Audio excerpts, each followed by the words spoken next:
What is up, everyone, and welcome back to another episode of the Nord and Block podcast. I almost said Nordcast there. It's been a hot minute since I've actually recorded a actual podcast, and what you guys just heard is our brand new intro. It is a work in progress. It is not entirely what we want to do, or what I want to do. That's LeBlock's first time hearing it. It might sound a little bit weird on LeBlock's end, but, you know, you get the picture. I'm Nord. That's Block. LeBlock, how we doing? Fantastic. It has been a while since we have recorded a podcast. It has. It's been a long time. I think the last episode we recorded was our Central Division preview last Monday, so a little over a week ago now. And we kind of figured, LeBlock was going on a trip. We're kind of like, okay, we're going to just, wait until the following week because we just grinded out those previews. It's preseason. There's not going to be a lot to talk about, right? Well, we were wrong. This is going to be one hell of an episode here for you guys. I want to start off with the hottest topic right now. And no, it is not Arber Xhekaj. It is Jeremy Swayman of the Boston Bruins. He is still not signed to a contract. I want to remind you that at the time of recording of this podcast, it is October 2nd right now. And we still have no contract. And it seems like, they might be kind of close, but at the same time, they might seem so far away. So I want to start off with a few comments that were made this past week. The first one coming from Cam Neely, who said when asked about... Oh my God, sorry. Someone's spamming me right now. When asked about what the offers for Swayman are, things and that and such, Neely basically just said, I'm not going to get into the weeds of what they want, but I have 64 million reasons why I'd be playing right now. And that quote to me seemed like it was trying to vilify Swayman, and I don't think it was very cool at all, even if it was true, to say that out there. I don't know how LeBlock feels about that. Oh, Seabass, why did you go and say that? Yeah, it puts pressure on Swayman's camp, and to say that, I think is little. It's a shot. But I think what is worse is what happened after the events that preceded this, when Swayman's agent made a statement. Yeah, that definitely was what made this look a lot worse. So I'll pull up the statement right here, but it's from Louis Gross, who, listen, is not the most reliable person in the world out there. I'm not going to lie to you. But here's this statement that he put out from Louis Gross, who represents Jeremy Swayman. Normally, I do not release statements or discuss negotiations through the media. However, in this case, I feel I need to defend my client. At today's press conference, $64 million was referenced. This was the first time that number was discussed in our negotiations prior to the press conference. No offer was made reaching that level. We are extremely disappointed. This was not fair to Jeremy. We will take a few days to discuss where we go from here. So that was the really big thing that made a lot of people be like, oh, this is ugly. This is real ugly. So it seems like Neely lied about that money. And from what we found out in the following days, he was lying, but like it wasn't that far off. Apparently they were offering him, I think it was like 7.8, right, for the next 8 years. That was what they were at. So $62 million. It's nothing like, it's not like, it's still $2 million more. He wasn't that far off, but yeah, he still lied. So that definitely makes things interesting here. We're going to see what happens. Again, Louis Gross is the same person who was involved in the William Nylander standout that happened. How long ago was that, by the way? That was a while ago. That's at least 5 years ago now. Yeah, it's been a while. I think, 2018? I think that's 2018. I know, I was still in college. Yeah. Because Marner was 2019. So, Marner wasn't as bad, but Marner still held out for a longer period of time. But again, it's interesting. I don't think we're getting a signing by opening night, though. No, I don't. Just saying. And especially with the Bruins picking up a goaltender today, that doesn't really scream hope for a fan base that wants Jeremy Swayman to be signed. I do want to say, I think when you negotiate with them, when you bring the media into this, it just gets ugly.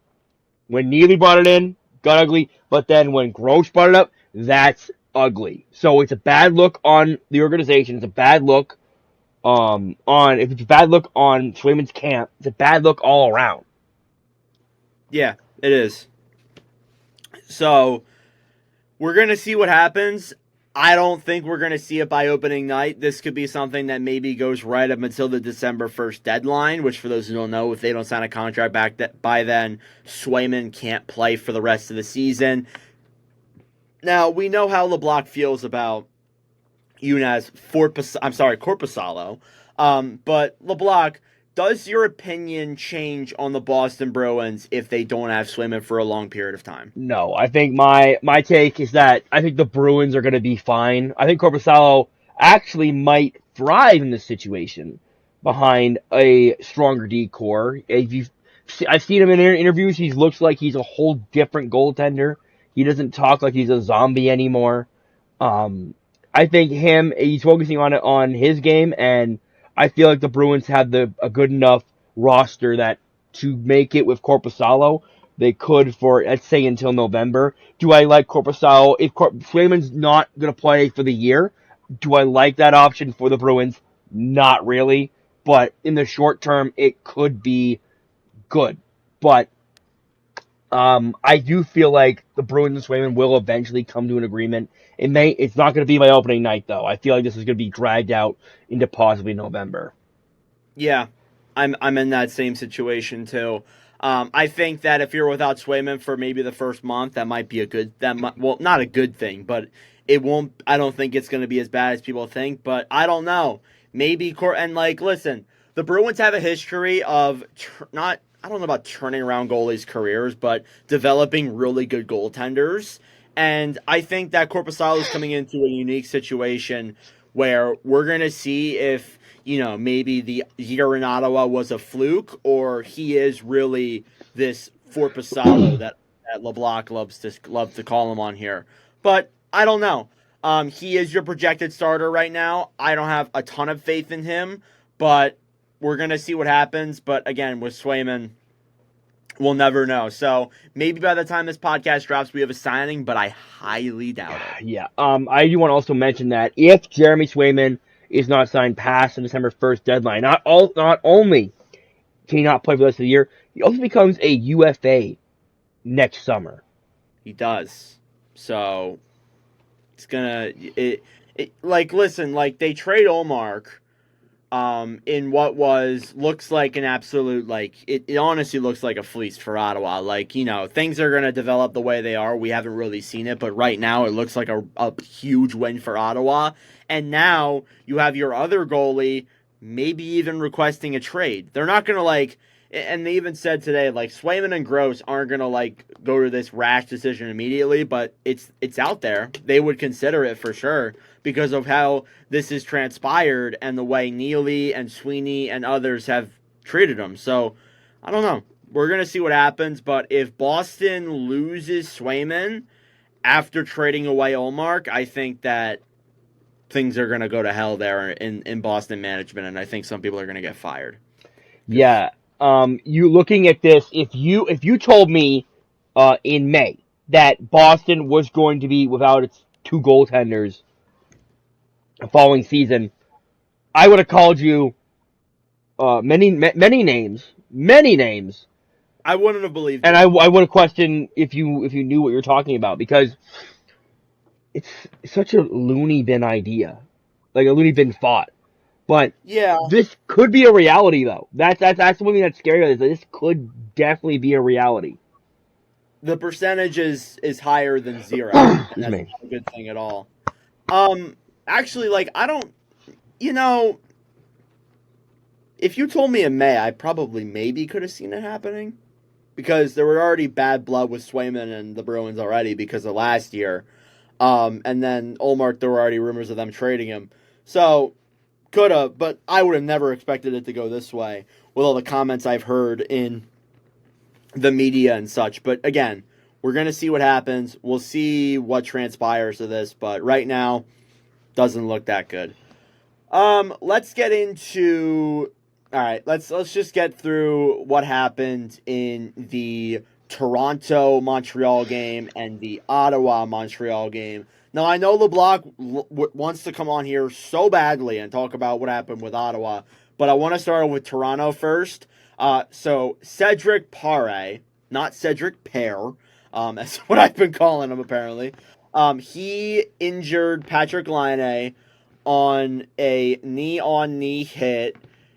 Whether or not you think it's dirty, whether or not you think it's a cheap shot, whether you think it's any of that, it sucks for Laine. I mean, you saw what when Marty St. Louis came out and made his presser. He said that, St. Louis said that Laine looked happy to be here, looked happy to come in. He looked like he could have been his old self again. And then this happens, which is just absolutely devastating. And to somebody who is like a career AHLer at best. So, yeah. LeBlanc, what do you think about just Laine? It sucks because Laine, like you said, he looks genuinely, he was excited. He was excited to get it going. Montreal, a new fresh start, and then to have another setback like this injury, it's a brutal blow to Montreal. The good news is, though, he's only going to be out, only a sprained knee, because it looked like the picture we saw looked like it was going to be a lot worse. Yeah, it definitely looked like it was going to be a lot worse. He's only out 2 to 3 months. Now, obviously, David Reinbacher did not get that very well. He's out 5 to 6 months, which is basically the season, which is really unfortunate because I thought Reinbacher looked like he could have made the team, to be honest with you. I would have taken him over a few of those defensemen in Toronto, in Montreal. But again, I don't know. We'll see what happens with Laine. Hopefully he can come back.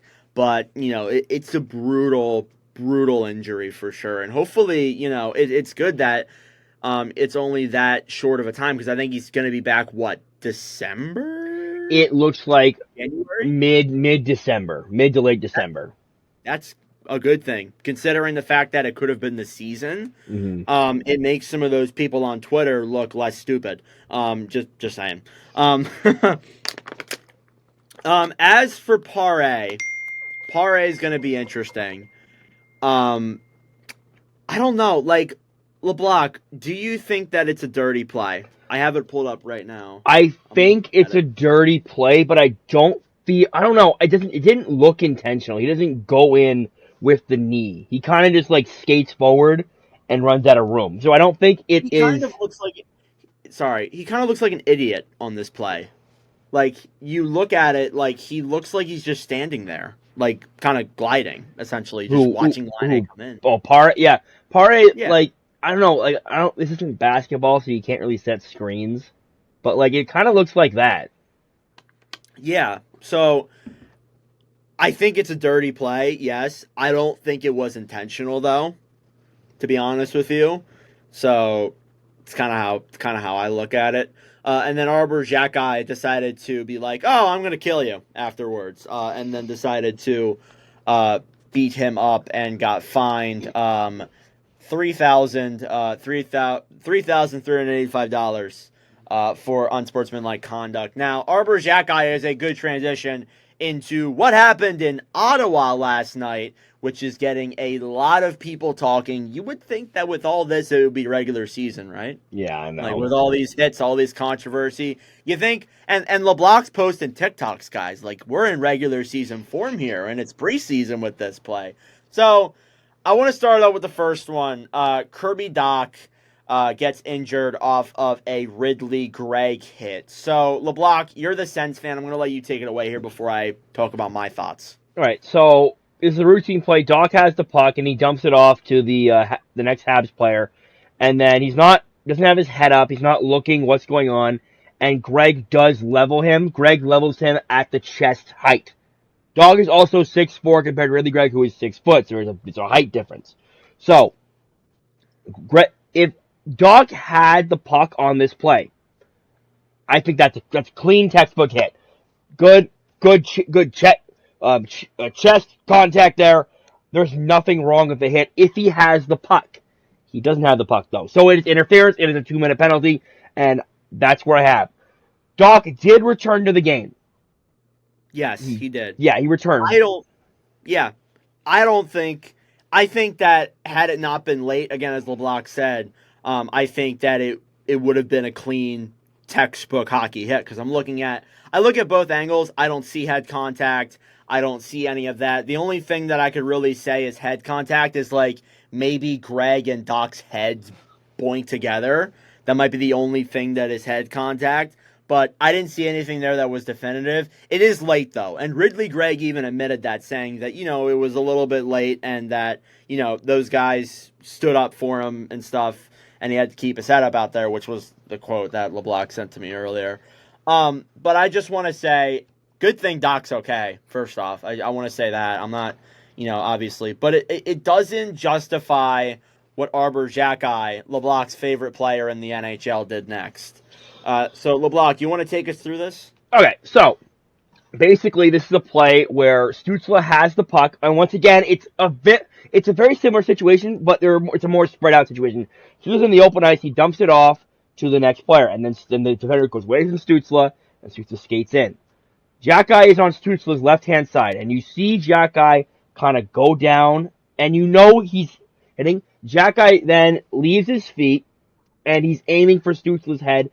He misses, but Stützle's stick is right up by his face, and he blows right through the stick. You can see his elbow comes up, leaves his feet, and it's a text. And whether or not you think he didn't hit the head, his intent was to injure. That's the main issue here.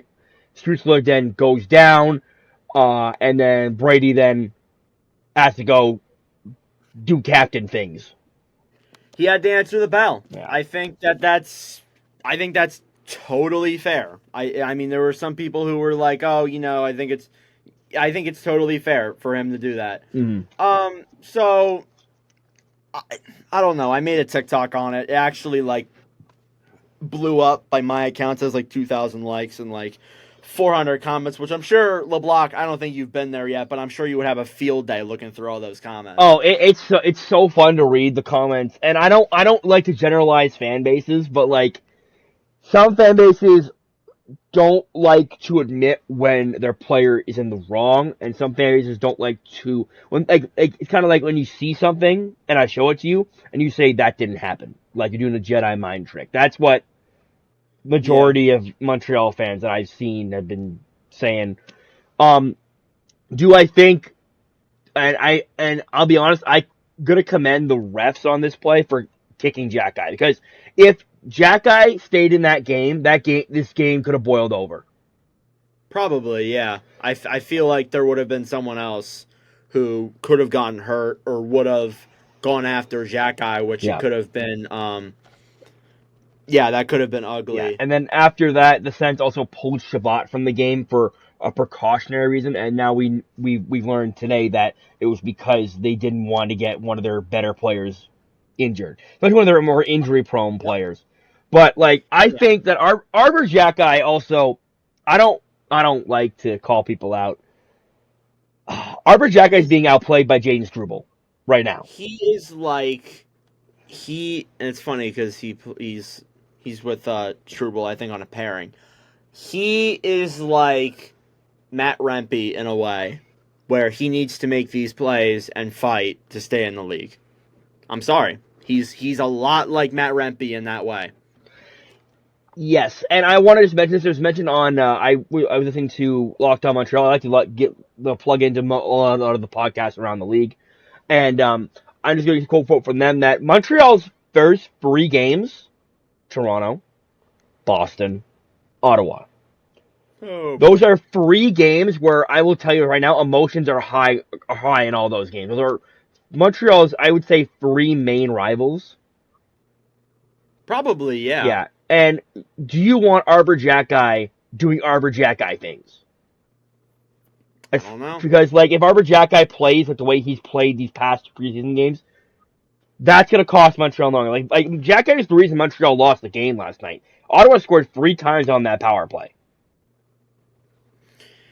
Yeah. Yeah, and yeah, and I do want to say I want to go back to the par the what's it, Hair. situation real quick. I also think that that's what Jacka. I get Jacka has to someone has to answer for injuring Line A, but like that looked more like an assault. Try that though. That looked more like an assault. Like he's just like I think if I went up to someone on the street and let's say somebody pushes, let's say someone pushes you, then I go up behind and start like just pummeling them in the back of the head with a big glove on. Yeah, and not only that, like how like going back to Stu, like how does that oh, he's mad about Line. How does that justify him injuring Stu? Like yeah, no, What? like that makes no No sense. makes it at all. And I find it funny that how like because Ridley even said he was a bad hit on Doc and he probably should have read the situation better and Ridley just took accountability. I'm just gonna read you a quote here from Jaden Struble about because I always say like here's the thing, Ottawa, the new regime is very good about taking accountability for everything that's been done on and off the ice. So this is a quote from Jaden Struble, and I'm gonna read this to you right now. Okay. Okay. Arber is great at making sure there is accountability. I know a couple guys went up to Greg. I went up to see him. He was going to answer the bell, and he didn't. So things escalated and just took their own path. But I don't put it on Arber for hitting Stu. Here's the thing, though. Literally 2 minutes later, Jaden Struble decked Greg. Yeah. Yeah. And then later in the game, Doc fought Greg. So Yeah. here's the thing. If this hit was on Ridley Gregg, I would maybe understand it more.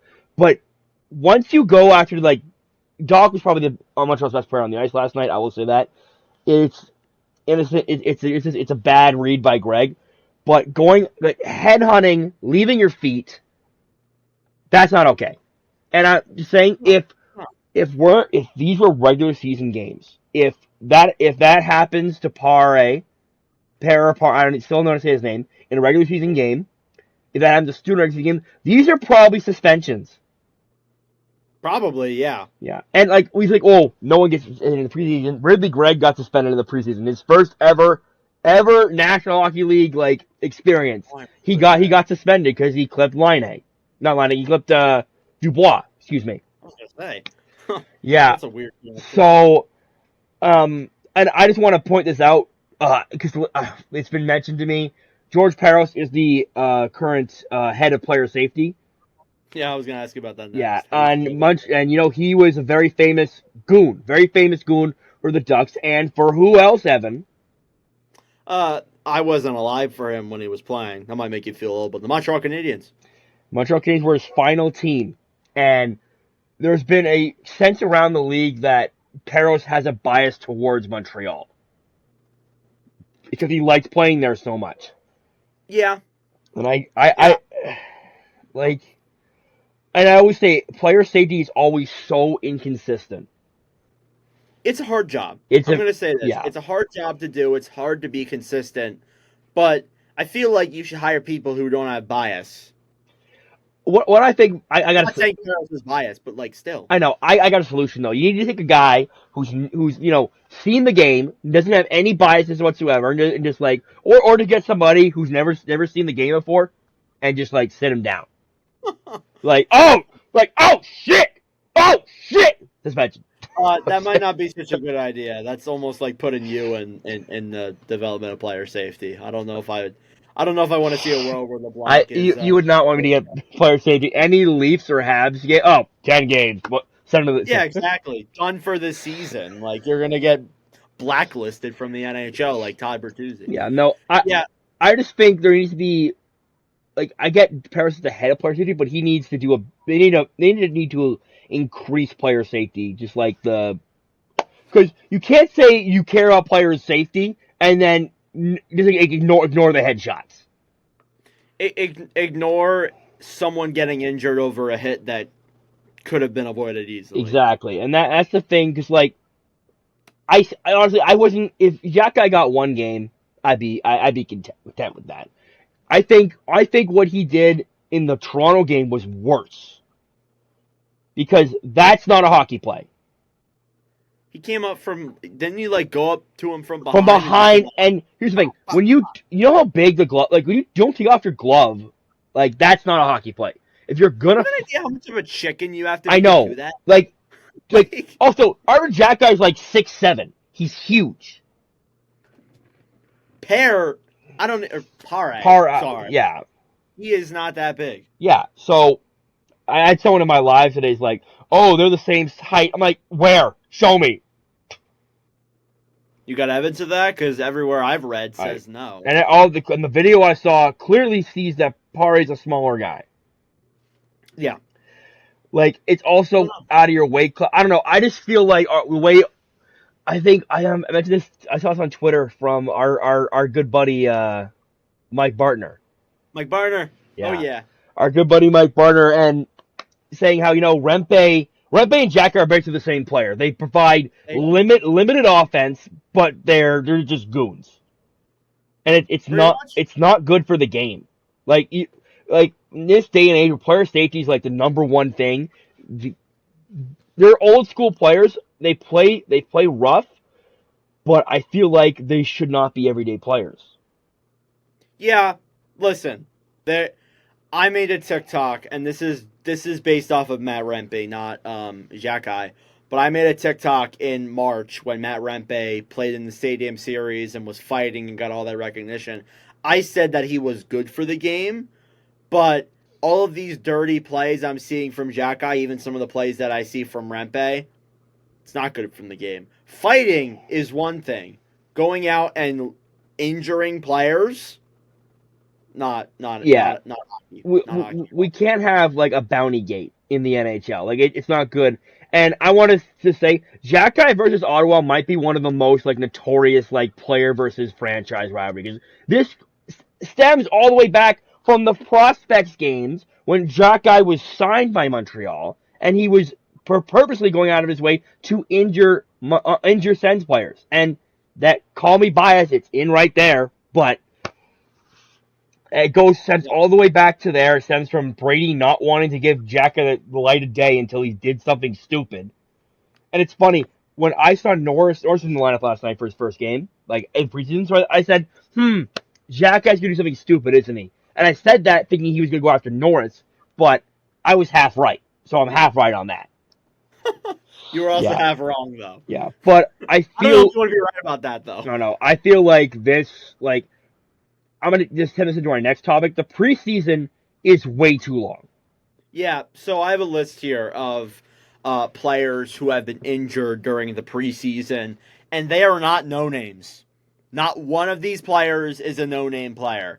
Artemi Panarin, Ryan Lindgren, David Reinbacher, Patrick Laine, Macklin Celebrini, Tim Stutzla, Thomas Chabot, Brady Tkachuk, and Drew Doughty.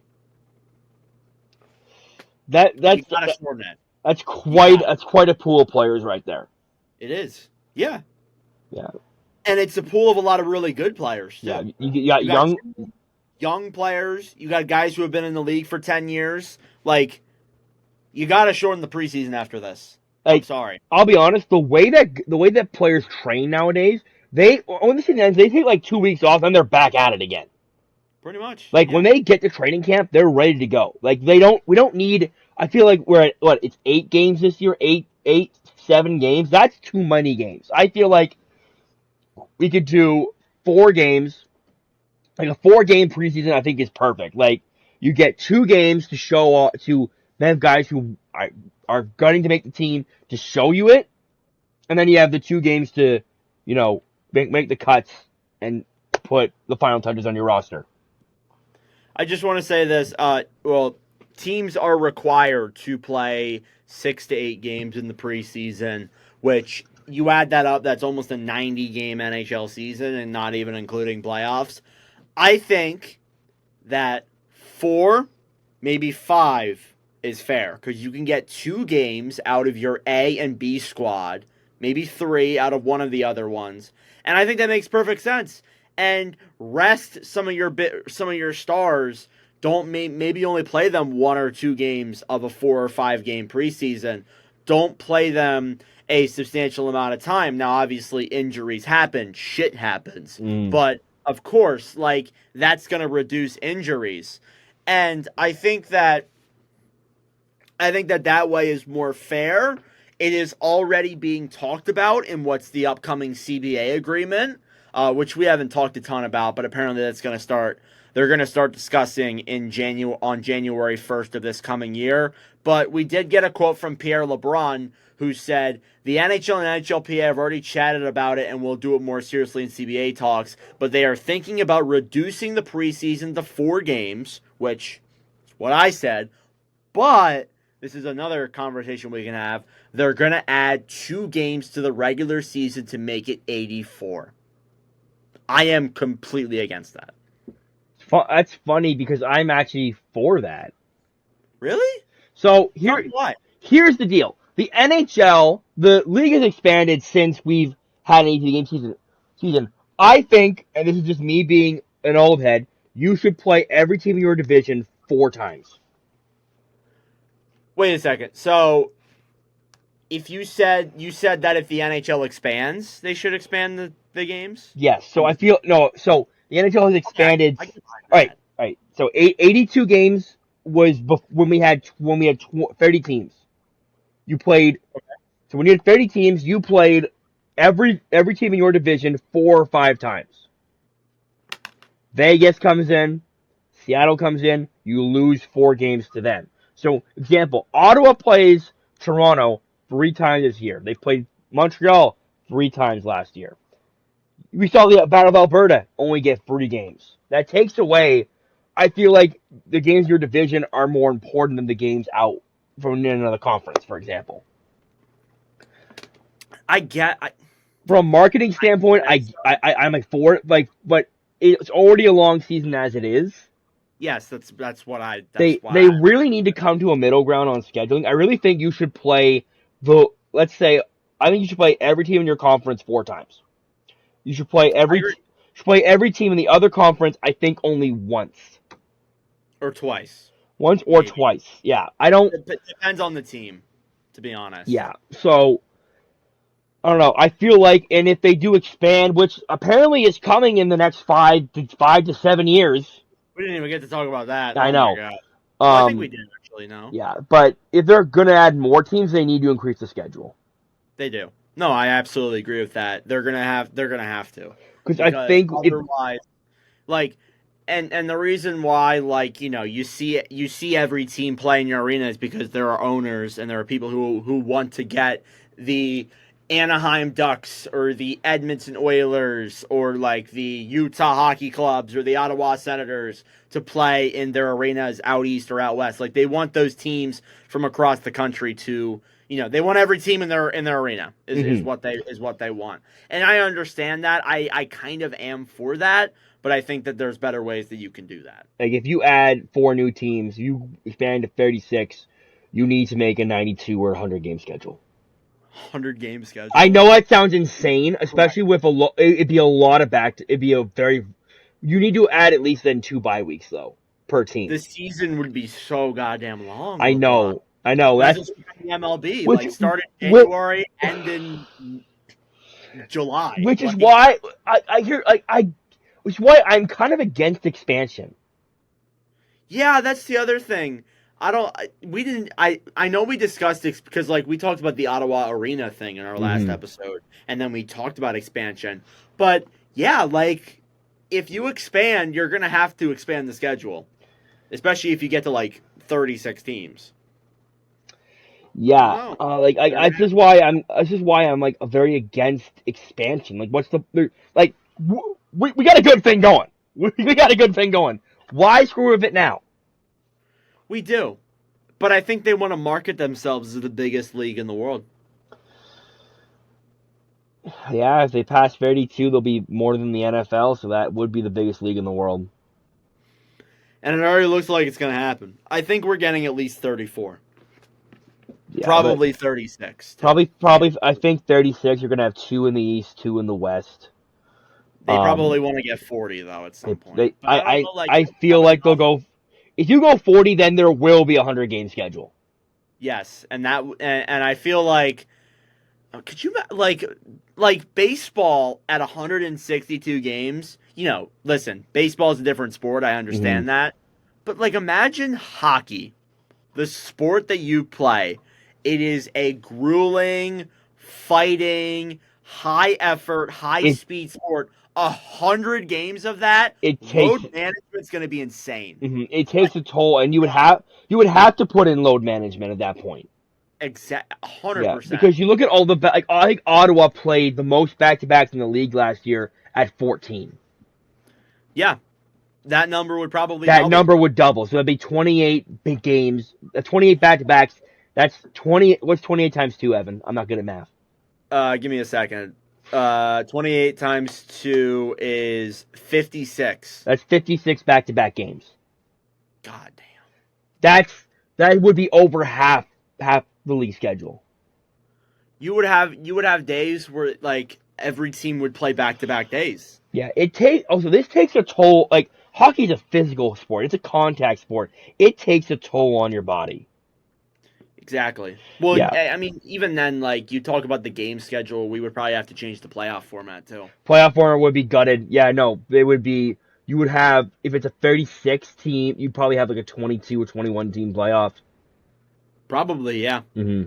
Which I'm kind of, I would be, it would make sense. It does make sense. But again, as you said, we got a good thing going. Why would we want to change it? But the NHL wants money. We got the money, baby. Like that's literally what Gary is saying when he gets his expansion fee.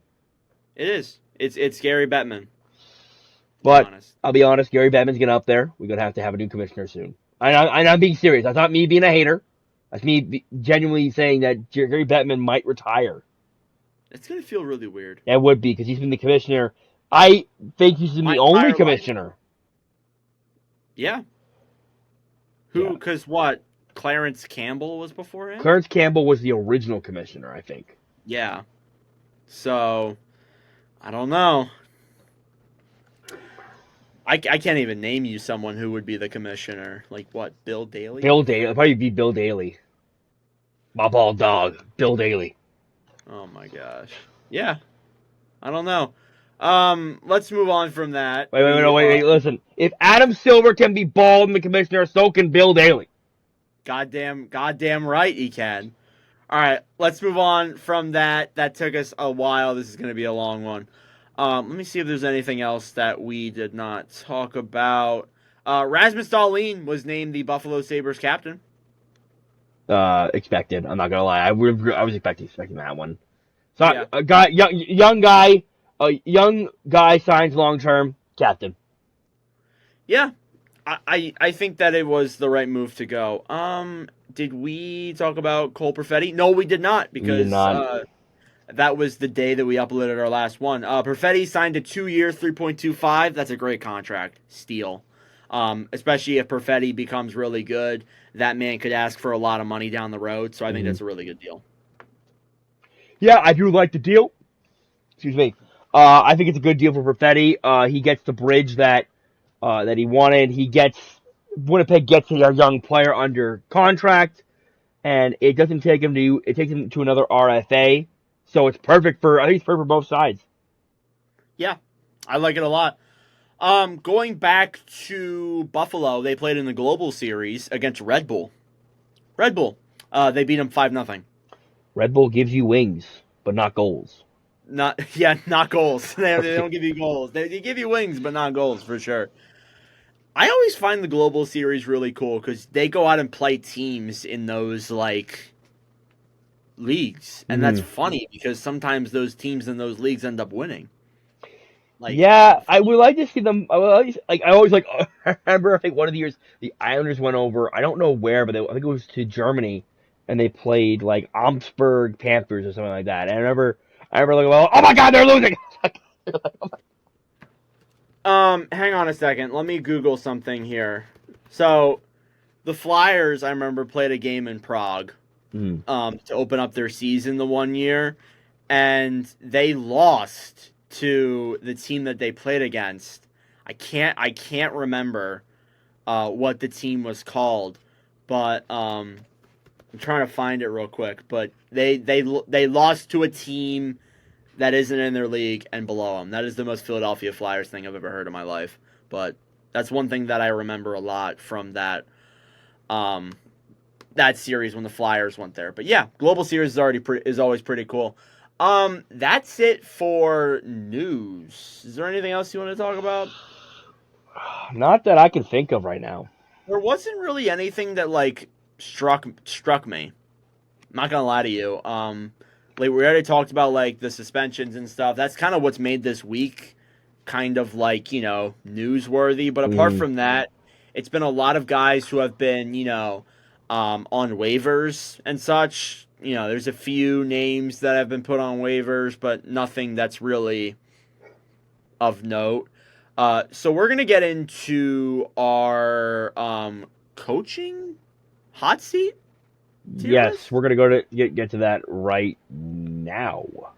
Okay. Okay, so LeBlanc came up with this idea for us to do. We are going to be tier ranking every coach in the NHL. Even Arizona's on there too. Wow, look at that. And we're going Um, to talk about, yeah, it's fine. It's fine. We know it's Utah. It's not a big deal. We're going to talk about, are they on the hot seat? Are they not on the hot seat? Were they just hired? We're going to go through all of that. So LeBlanc, would you like to explain the columns?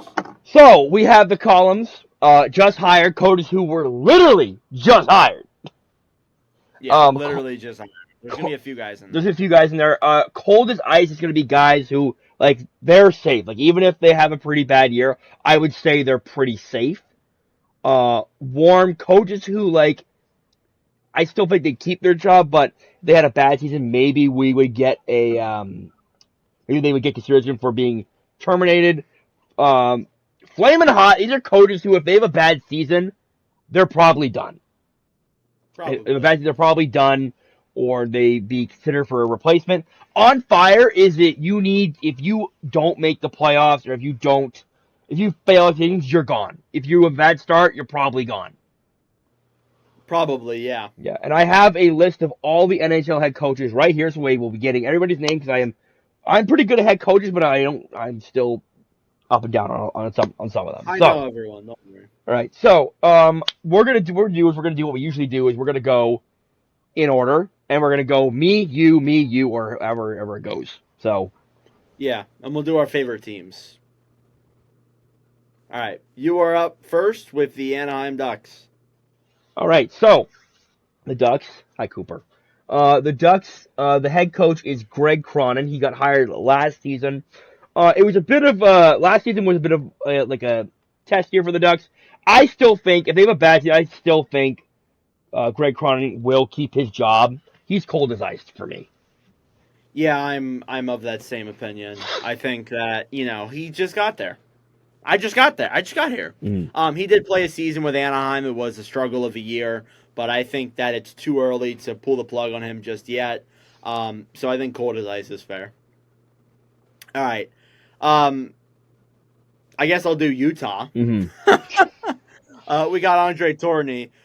So it shows an Arizona logo for the guys who are watching this. For the audio listeners, it means nothing. But so Andre Tourigny has been the coach since the rebuild has started. The very first season of the Coyotes teardown, Tourigny was the head coach. Like Tocchet left through free agency after that, and then obviously Tourigny was named the guy.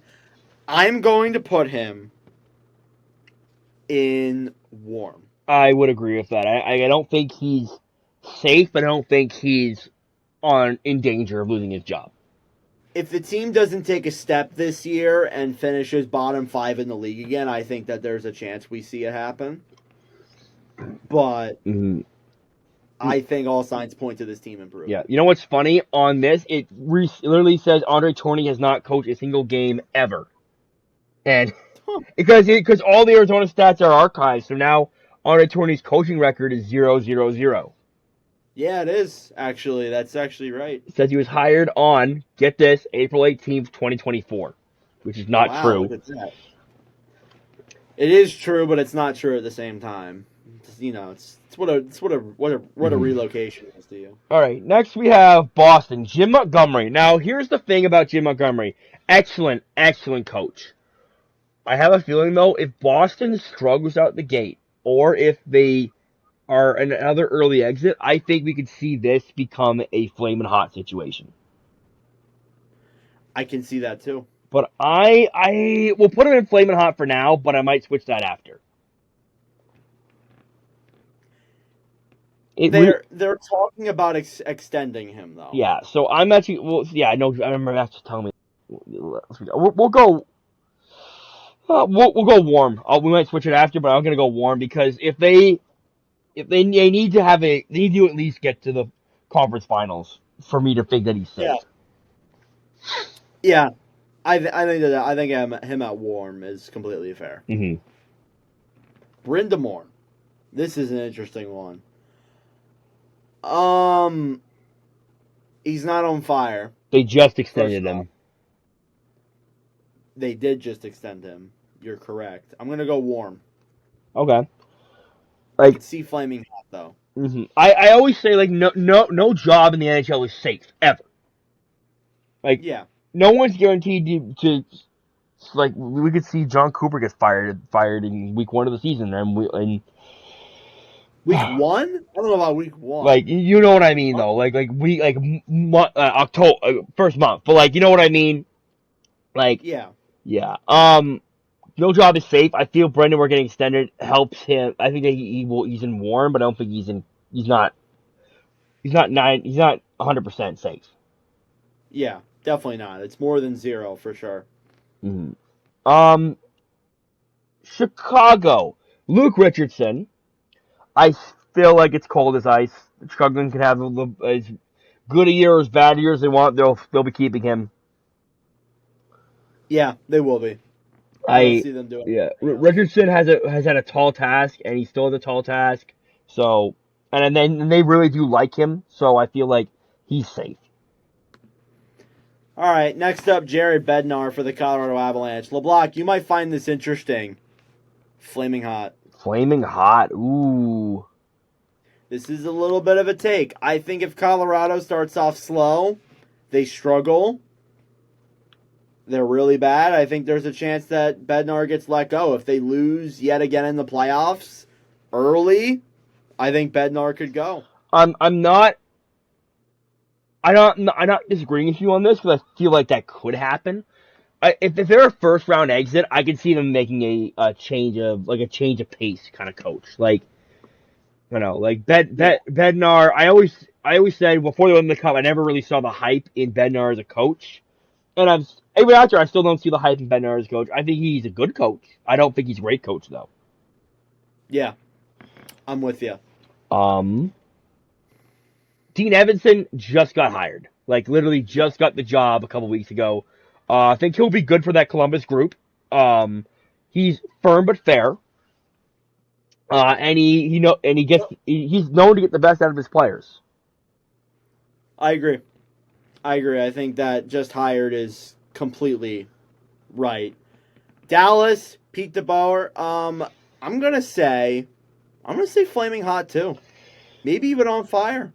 I would say on fire because like, if the Stars make the conference finals, do you think, which is their expectation, do you think they would fire him?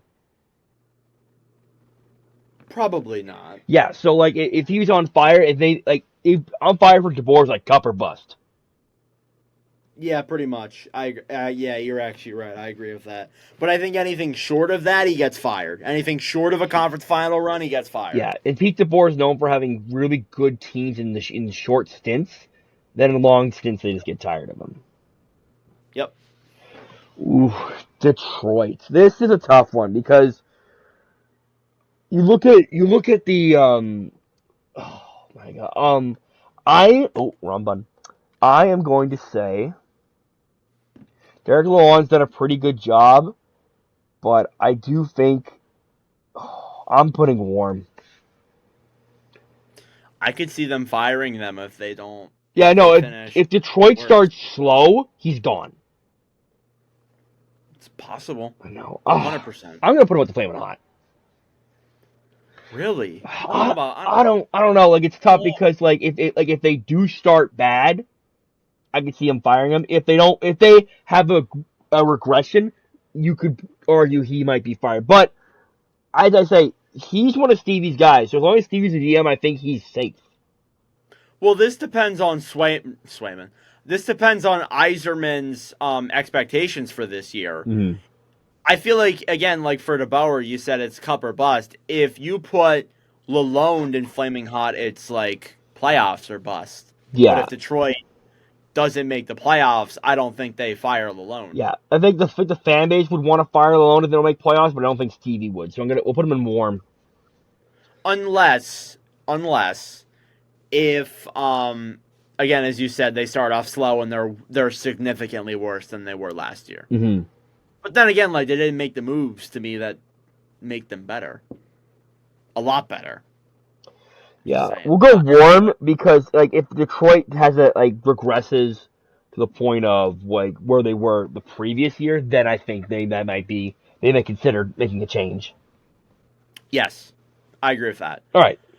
I'm next. Florida is up next. There's some weird order here. You haven't heard Calgary or Buffalo. They're at the end. I don't know. Sorry. We got Florida up next. Paul Maurice. I think he's cold as ice. I would agree. Just won a Stanley Cup. The Stanley Cup gives you leeway, gives you a long leash. Yes, it does. So he's cold as ice. That's all we can leave it at. Chris Knobloch. If Edmonton does not get back to the Cup final, that's on fire. Really? Well, we'll go Flamin' Hot. He just got hired. I know he's got hired, but this is like a last dance situation for Edmonton. That's true. Yeah, you got a point. We even said that in this podcast. This is the last dance for Edmonton, and I think Flamin' Hot. Like if you saw, they got rid of Jay Woodcroft. They got rid of Jay Woodcroft really early during that bad start. It's cup or bust. It is. It is. You're actually kind of right. I don't know if I'd go on fire though. We'll go Flamin' Hot. Yeah, I'm with you there. All right. This order is weird. All right. You got Patrick Waugh. I think it's going in the order of Edmonton or Florida, Edmonton, then Long Island. That's kind of how they're doing it. I didn't make this order. Blame the tier maker. Yeah, don't blame LeBlanc, even though you're going to anyway. Islanders, Patrick Waugh. I want to say cold as ice. I could see it being warm though. I think he's fine. I think he's safe. Just got there. So the Islanders' expectation is playoffs or to be in the playoff race. Yeah. So as long as they're there, I think that Patrick Waugh is fine. And I think they will be there, so I think he's fine. And example, like Knobloch and Waugh, like they both got hired mid-season. They both have different expectations, though. That's why Knobloch is in Flamin' Hot because they're cup or bust. The Islanders are not cup or bust, though. Yeah. Yeah, I agree with that.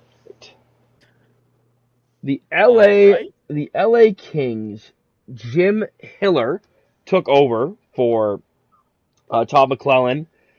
I'm not gonna lie, and I think, this is just me. Jim Hiller has gotten a lot of criticism, and I feel like he's not LA's it could be. I think he's warm. I'll put him in warm.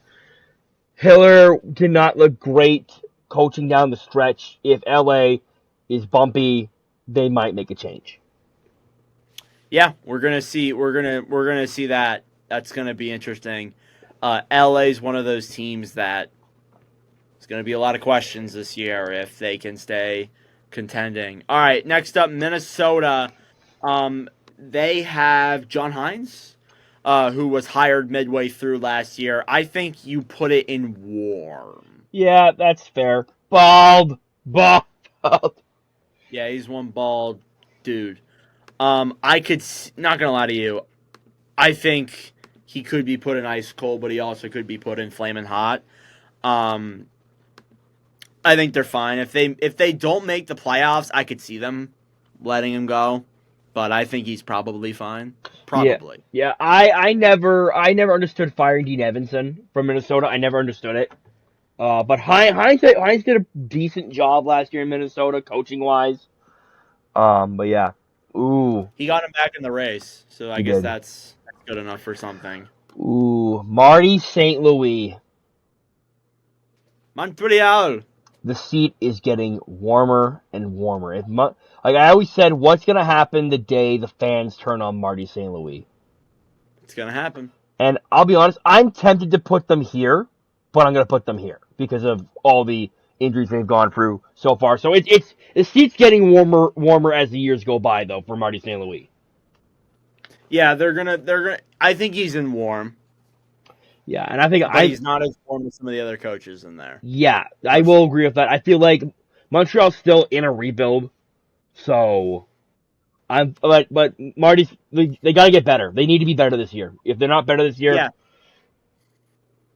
It's similar to Andre Tourné. Like they want to see improvement. Yes, and it's funny because both of those guys like started the rebuilds at the same time. Pretty much, so, yeah.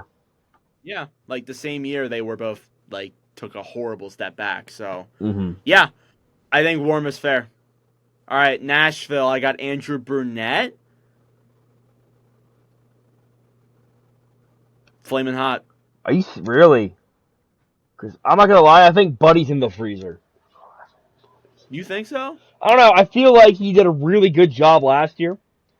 If they did. But the expectations are higher now because of the moves they've made. That's my biggest qualm. But I feel like would Trotz fire Brunette if they get off to a bad start? I don't think so.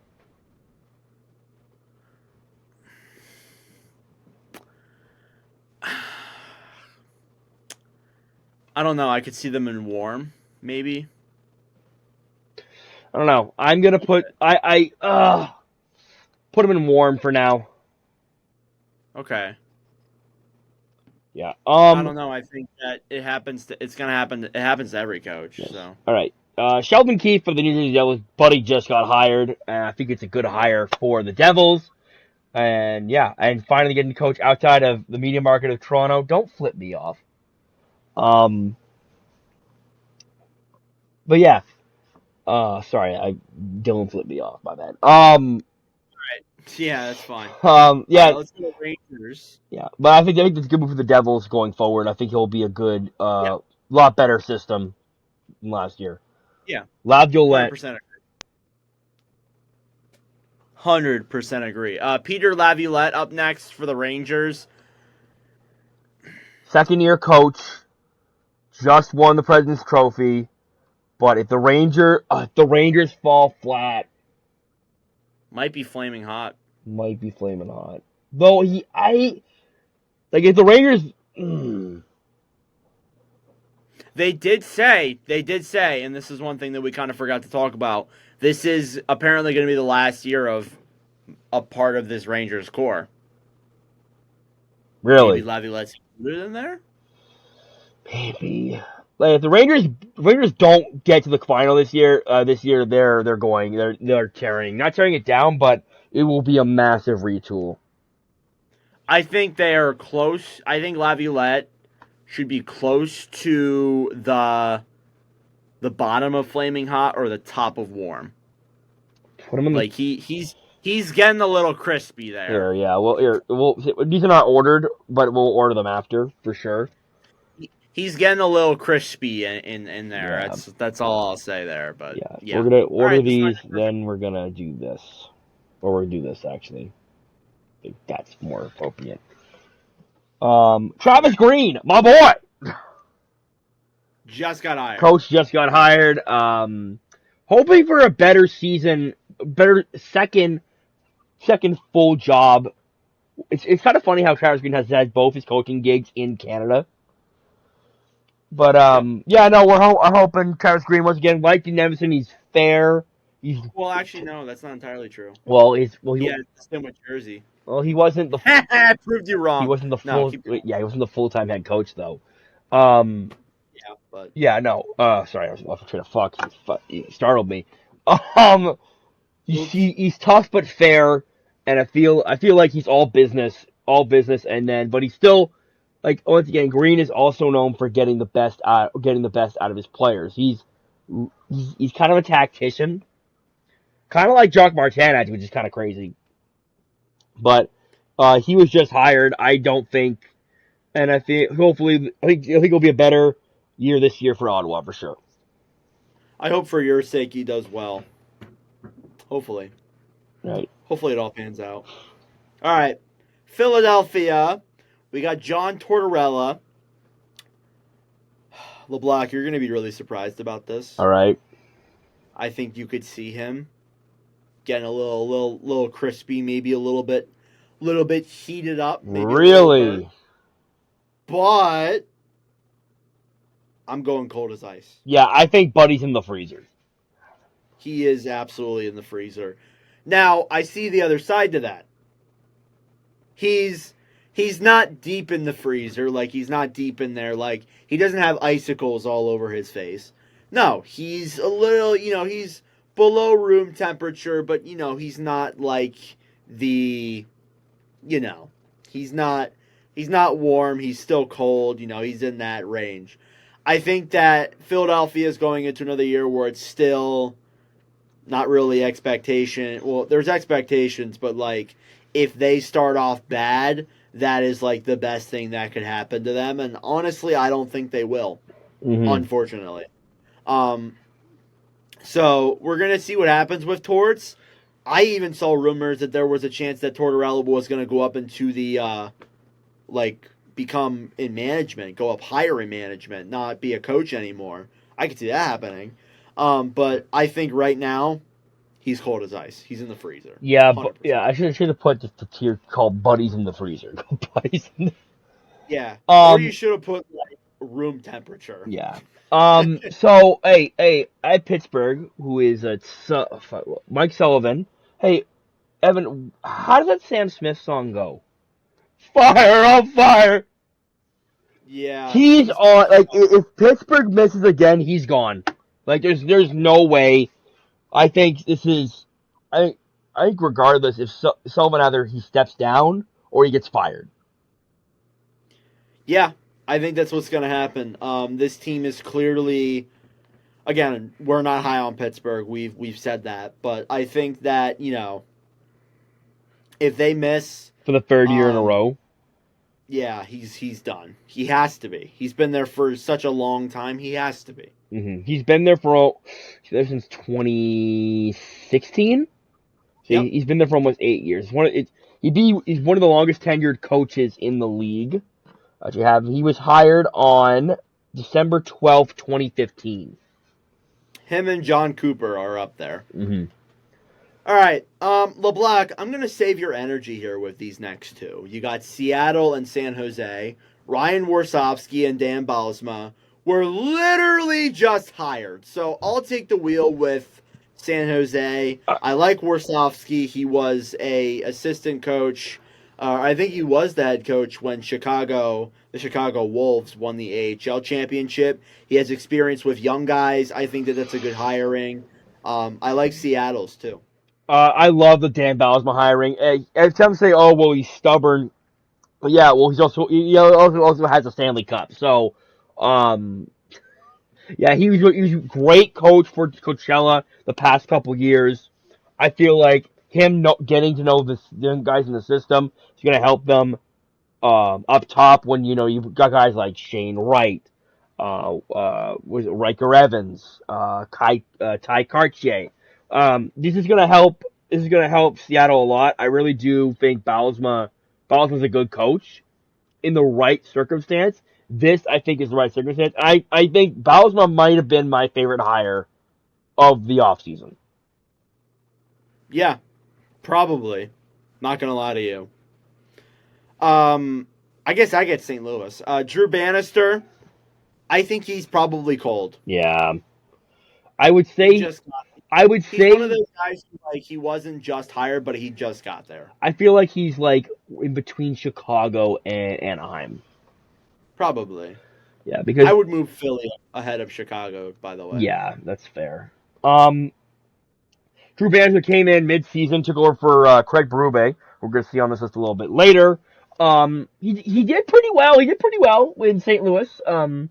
I mean, they were the best team to not miss the playoffs. Yeah, he had a record of 30 and 19, which is good for about 60% of the wins. So it's not bad. I feel like they'll give him the full year this year, and I don't think they're.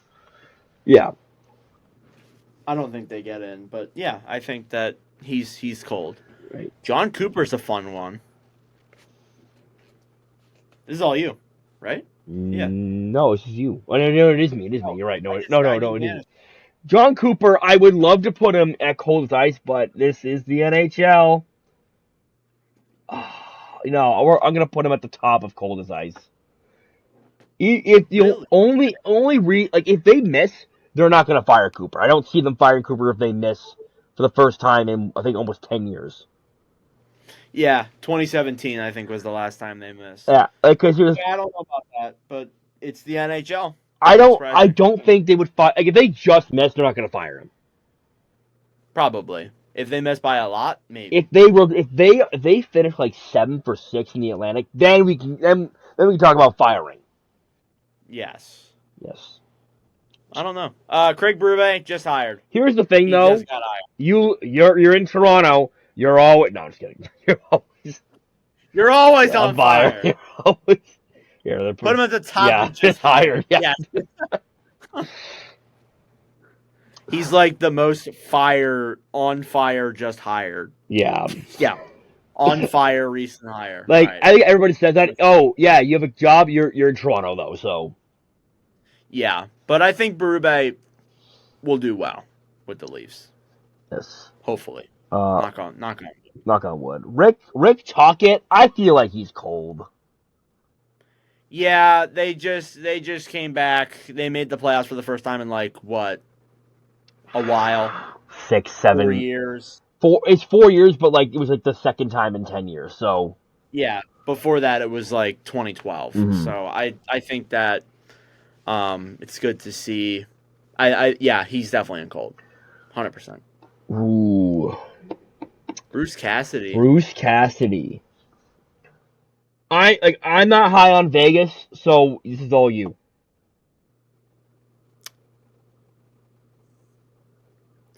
I'm going to put him in warm. I think he still has that cup with him, but he's not Maurice anymore. I'm gonna put If they him. finish a first round exit or they miss the playoffs, like some people are thinking they are, there's a chance. Not saying it's going to happen, but there's a chance. Mm-hmm.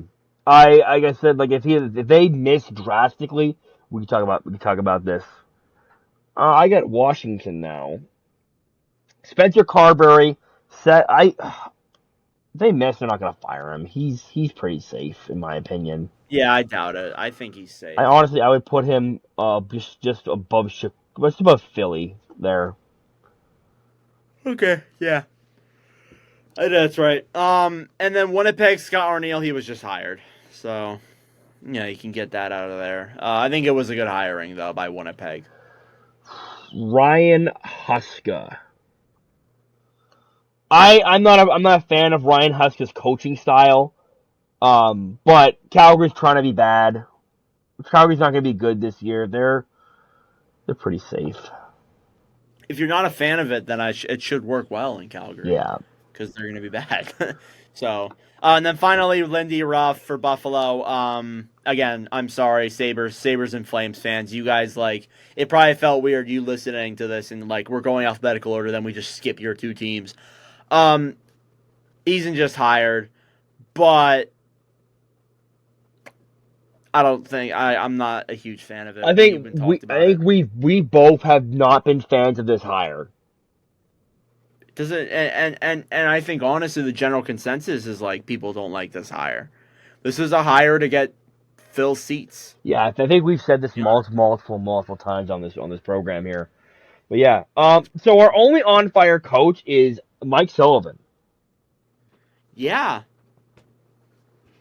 You know, anything you want to debate, anything you want to switch. I'd probably move Philly up a little bit. Like, probably up to Anaheim. Really? I think there's a chance he could.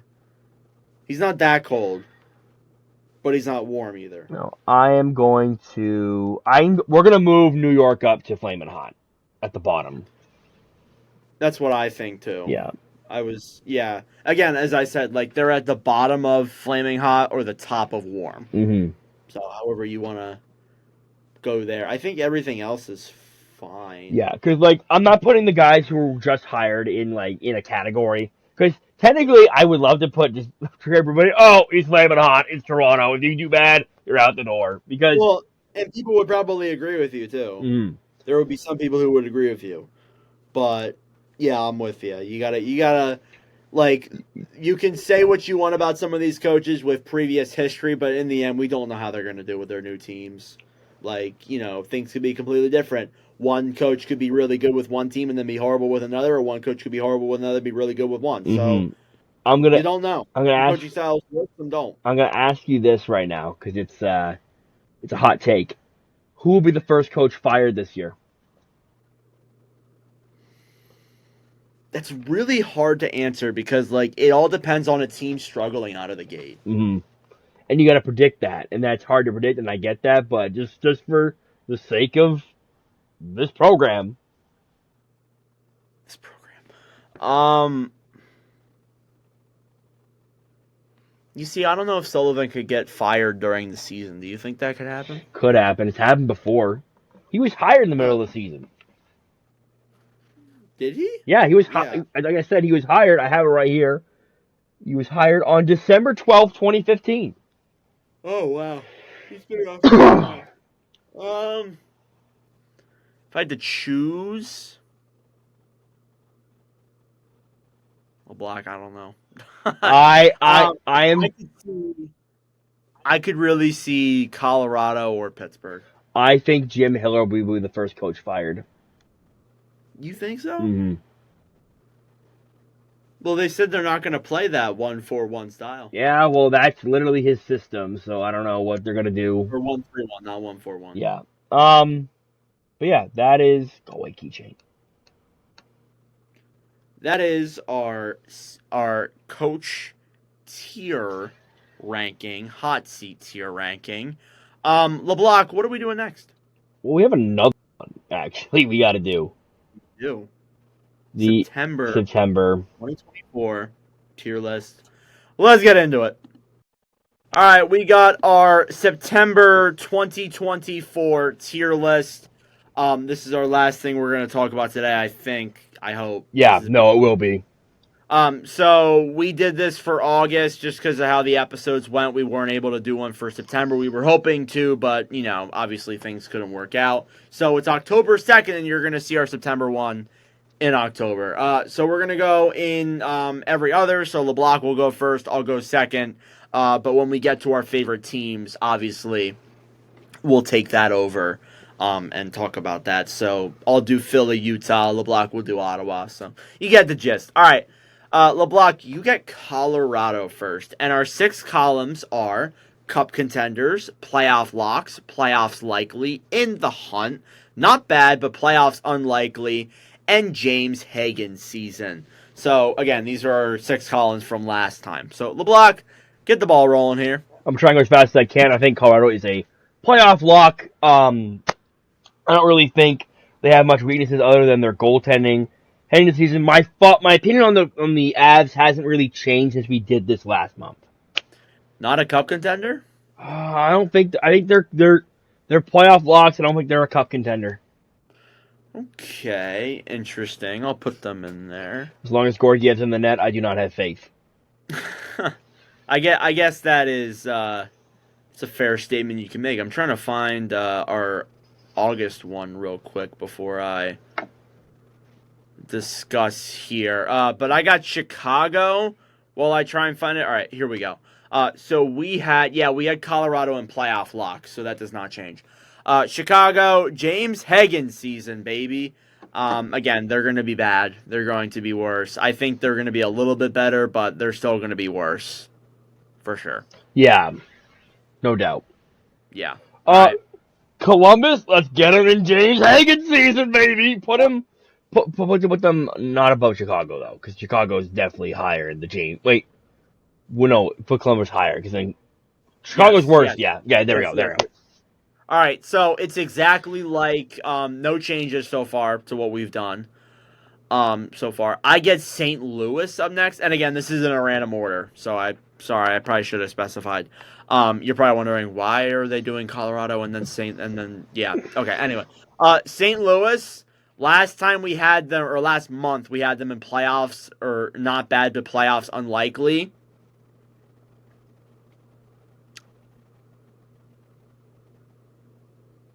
I think since then they did the Holloway and Broberg. Yes, they did. I think.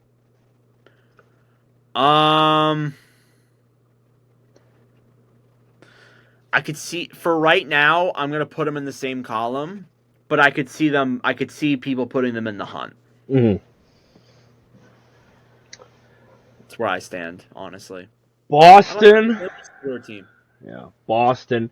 I'm doing this because Swayman is not signed. Playoffs likely. At the top of that, Yeah. I would say. Yeah. I think that's the only thing that changes. Because if Swayman's not there, they're not a lock. They're not a lock. If they get some injuries, they could miss if Swayman's not there. I'm not gonna lie to you. You look at some of the advanced analytics; they were kind of carried a little bit by that tandem. Mm-hmm. Some of the analytics I saw, so I don't know. I don't know if people are going to be like, "Oh, it's advanced analytics. Who cares?" But again, that is something you gotta keep in mind. Montreal, they're not James Hagen's. I put them in not. Actually, you know what? Because of the line A. No, I think they're still. I think there's. I think they're worse than St. Louis. So. They were in our original one, but I will say this: if they get a lot more injuries, it's James Hagen's season. Come on. Yeah, no, that's no doubt. It's common in Montreal for that to happen. I'm just saying. I'm not saying it's a good thing, but it's unfortunately common for them to get hurt. So. Yeah, the Habs injuries happen every year. It's I don't want to say it's tradition, but it feels like it's tradition. It does. It does. It's unfortunate tradition, but it feels like one for sure. All right, Vancouver. Now, last time we did this, we didn't. The goaltending is now a big question mark in Vancouver. Yeah. Playoffs likely ahead of Boston. We're putting them with that. So they get Lankinen as probably their starting goalie right now. Mm. And Demko has to be really careful with what he's doing with his current injury. Because he had a setback, and there's another setback that's a big setback. Yes. So he has to be really careful now. So we may not see him for the start of the season, but we'll see how that unravels. I think that's fair. Playoffs likely is completely justified. Washington, I'm going to put in the hunt, and they're the first team that we put in the hunt. Yep, I think they'll be in the hunt. They'll be around. They'll be kicking in there. I think they're going to be competitive for sure. Again, they're going to be in the hunt.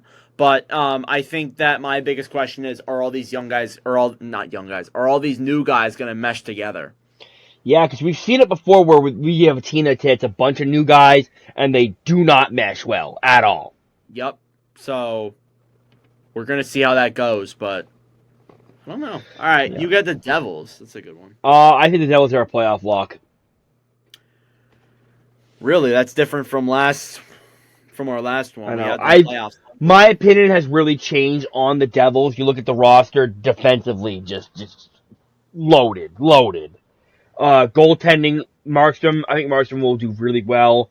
I think the Devils are a playoff lock. I would have them I would put them below Colorado because the Metro is still a pretty tough division. It seems like it's almost impossible for the Devils to miss by some metric. But we said that last year though too. We did. But it feels like this year, like they improved everything. Yeah, they improved. They went out. They fixed all the needs. They got a brand new coach. This team looks awesome from top to bottom. Mm-hmm. Anaheim. I'm putting them in not bad, but playoffs unlikely. But they're at the bottom of that. Interesting. I think they have a fun young core. They can be competitive. I think that they're going to be fun to watch. Calgary. You know what season it is, Evan? James Hagen season.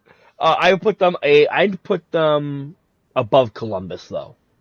Yeah, they were in that same slot last time. This is looking relatively similar to our tier list before. But again, that shows that, in the first beginning of the seasons, our opinions don't change too much. So Philadelphia. It's funny how this turned out. I'm going not bad. Mitchkov looks good, LeBlanc. Does he? Preseason. Mitchkov looks good. Listen.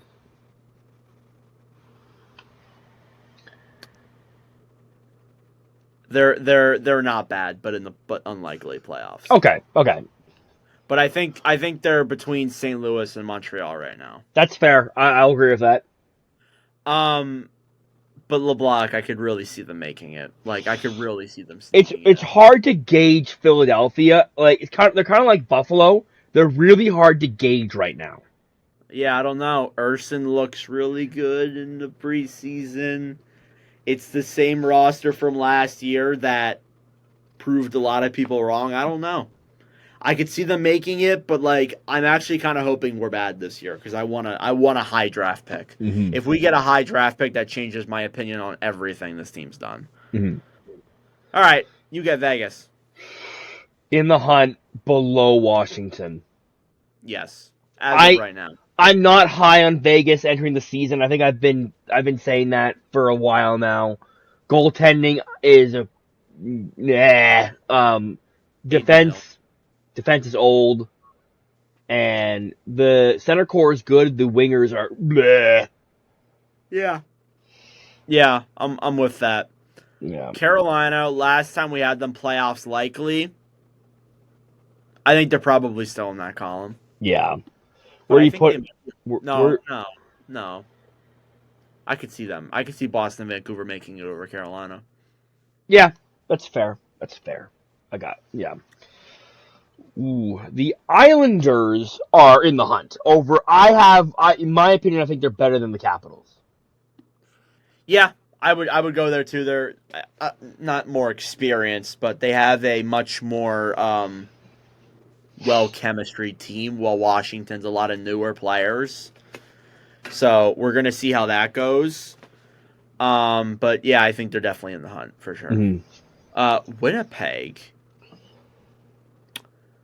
My opinion hasn't changed. I think they're playoff locks. Yeah, I think I would put them below New Jersey. Yeah, that's where I have them. I think,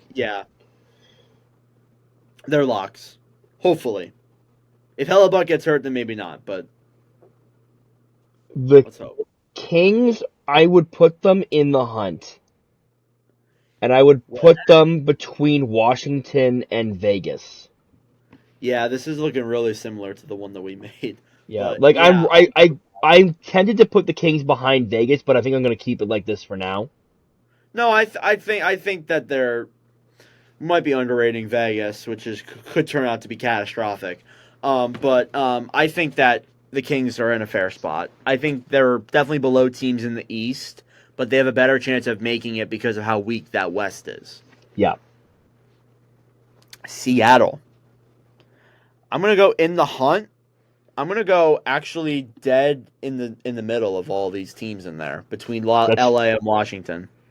That's fair. Yeah, that's fair. Yeah, I think it's the right move. Tampa. Oh, Tampa. Here's the thing. I think it's pretty clear where they should go. I want to put them in playoffs likely, but I feel like I might put them at the top of in the hunt. Really? Well, we'll put them playoffs likely at the very end. Yeah, that's where they are in our original, in our one from last month.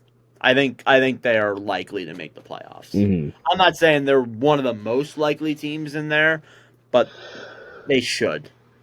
Mm-hmm. Playoffs. All right, Toronto. I'm putting them in the same column.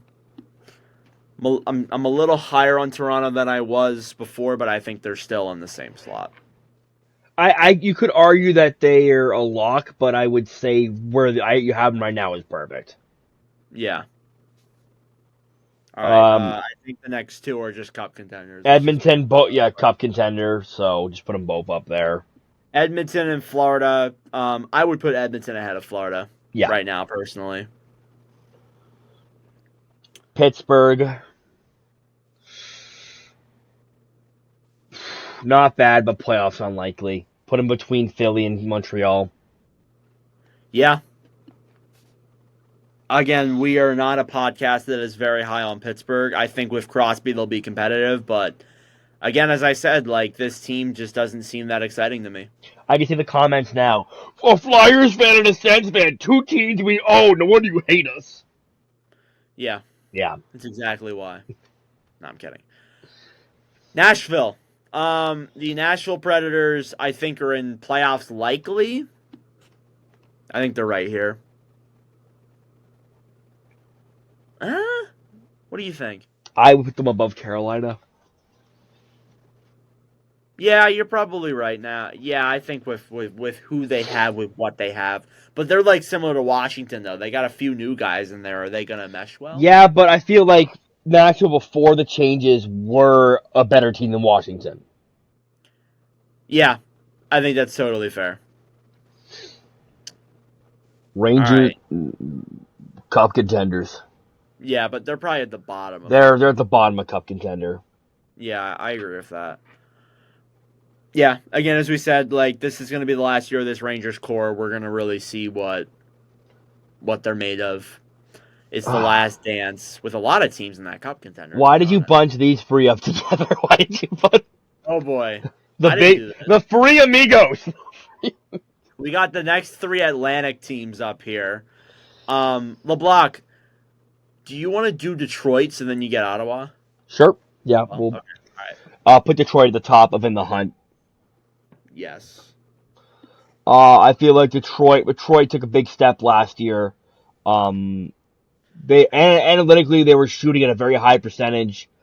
Can they replicate it? That's the big question. Like if they can replicate that shooting percentage, they're probably going to make the playoffs. Probably. But most teams can't replicate shooting percentages year by year. So you look at Seattle, they really. That's why I feel like they're going to be this year's Seattle. So I still think they'll be in the hunt, though. Yes, I agree. I think they will be. Buffalo will also be in the hunt, but they're not as high. Low key, I put them. I would. Yeah, that's about fair. I put them. I could maybe argue LA over Buffalo because they play in a weaker division. Yeah, it's kind of difficult to like tier rank like that section of teams because again, like as you said, like the West is weaker and we have LA towards the bottom of that. But again, yeah. And I'm gonna say it here, and I'm gonna say it again. Put Ottawa at the top of in the hunt. That's where they were last time. Yeah, I'm not crowning them playoffs, but they will definitely be in that wild card race. Yeah, they will be competing for sure. Hopefully, if everything goes right, that should be how it goes.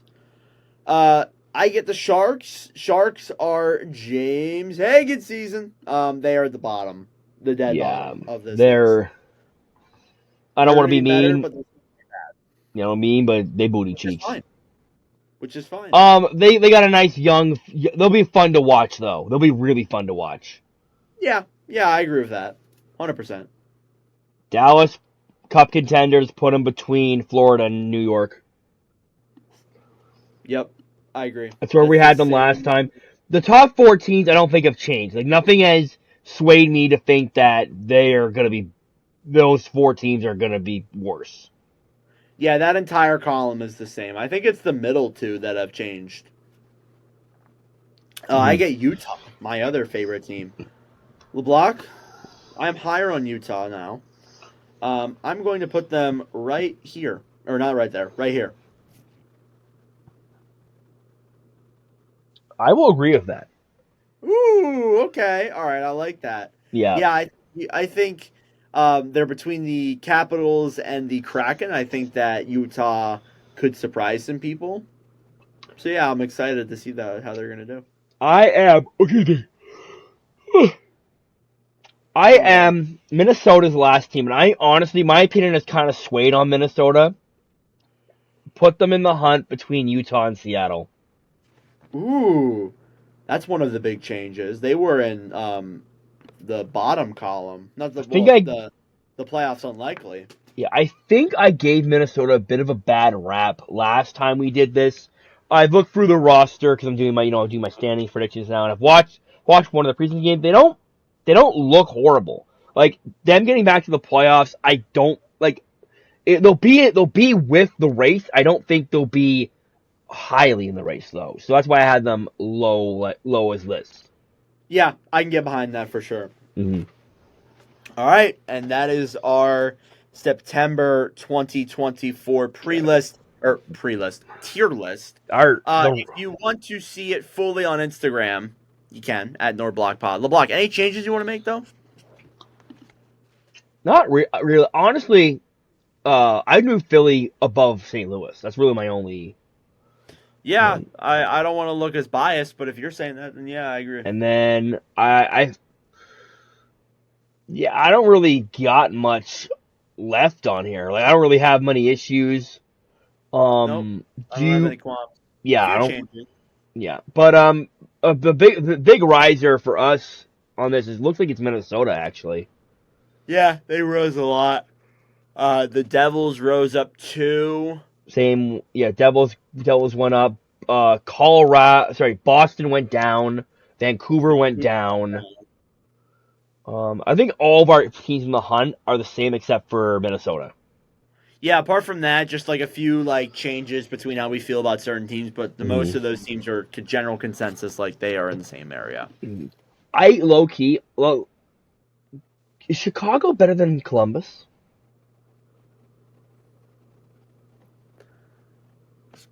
Yeah. I kind of agree with that.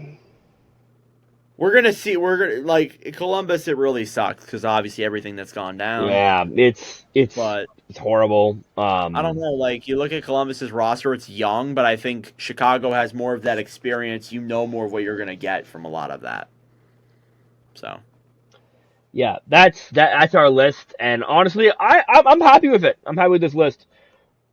Now, next list will probably be like a more realistic list because we'll actually be seeing these teams play. We'll be having, we'll do it probably around the end of October. We will have a more of a perspective on where teams are currently at. So that makes things very interesting. All right, that will conclude this episode of the Nord and Block podcast. This is a long one. Thank you guys for sticking around and tuning in with us for this episode. If you did enjoy, subscribe if you're watching. If you're listening, give us a good review. Tell your friends. Follow us on Spotify or Apple Podcasts. Follow the NordBlockPod Instagram at NordBlockPod. We have been posting a lot on there. We're getting into our season feels. And anyways, that will do it for this one. Thank you guys. Peace. Ciao. I just do what I do. See me? I just do what I do. Man, I just do what I do. To know about you, I just do what I do. Check. That's the intro. See that? Yeah. I just do what I do. See me? I just do what I do. Yo, check. Let me flip this script. I feel privileged for all who can witness this. I am close to divine. Know the moment is mine, need no omen or sign. Providing a back sound to all the squares that ask around. We getting it. My skills pay me. Trying to get a million, baby, with an adopted flow that God gave me. Me now. Tell whoever runners that they spot is temporary till I take it as mine. I'm selfish. Yo, will tell Miss I'm on my wealth tip. So when we cash out soon, I'm just investing. Hey, no yes men. I've been a legend since before mom and dad had me and was best friends. I chew through comp, don't test them. I chew on tracks, cause after that I bless them. I just do what I do. You see me? I just do what I do. I just do what I do. I don't know about you. I just do what I do. Check. I just do what I do. See me? I just do what I do. Feel me? I just do what I do.